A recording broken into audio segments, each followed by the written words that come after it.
আর মেধাবী থাকা সত্ত্বেও যে যে নাম করতে পারে তার নাম গাবো না আমি। কফিল আহমেদ ভাই, কফিল ভাই কফিল ভাই কি একটা ভালো মাপের শিল্পী না? খুব উঁচু, অবশ্যই উঁচু। তার চিন্তা ভাবনাটা কত কত সুন্দর, কি একটা চিন্তা ভাবনা, কথাবার্তা, এগুলো অনুভব করি আমি সবাইকে। আমার বন্ধু সরওয়ার ফারুকী এখন উপদেষ্টা মহোদয়, ঠিক আছে, কিন্তু আমরা যখন আড্ডাবাজি করছি তার তার সে পরে ফিল্ম মেকার, কিন্তু যখন আড্ডাবাজি করছি তখন যে তার যে চিন্তাভাবনাগুলো বা সে যে অ্যাঙ্গেল থেকে কথাবার্তা বলতো আমাদের সার্কেলে, তখন তো বোঝা গেছে হিজ সামথিং, হিজ ইউনিক, তার একটা অন্য ব্যাপার আছে। সে ওই না মাসফিউর, হ্যাঁ না না।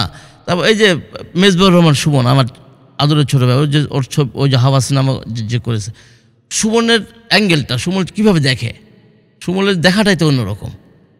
একটা আর্টিস্ট, শুধু আমাদের সিনেমা বানানোর কতজনই তো আছে, সিনেমা বানায়, সিনেমা দেখতেছিলাম না বাংলাদেশের সিনেমা সম্বন্ধে পরিচিত, কিন্তু ওর লুকিংটা কীরকম, ওর দেখাটা কোন আলাদা না একটা।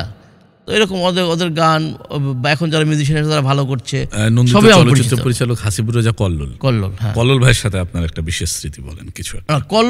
কল্লোল জাতীয় পুরস্কার প্রাপ্ত একজন ফিল্ম মেকার। এখন কল্লোল যত বড়ই ফিল্ম মেকার হোক, কল্লোল তো আমার আদরের ছোটো ভাই একেবারেই। হ্যাঁ, কল্লোলকে আমি যেরকম স্নেহ করি, ওটা খুব বিরল প্রকৃতির সম্পর্ক আমাদের দুজনের মধ্যে।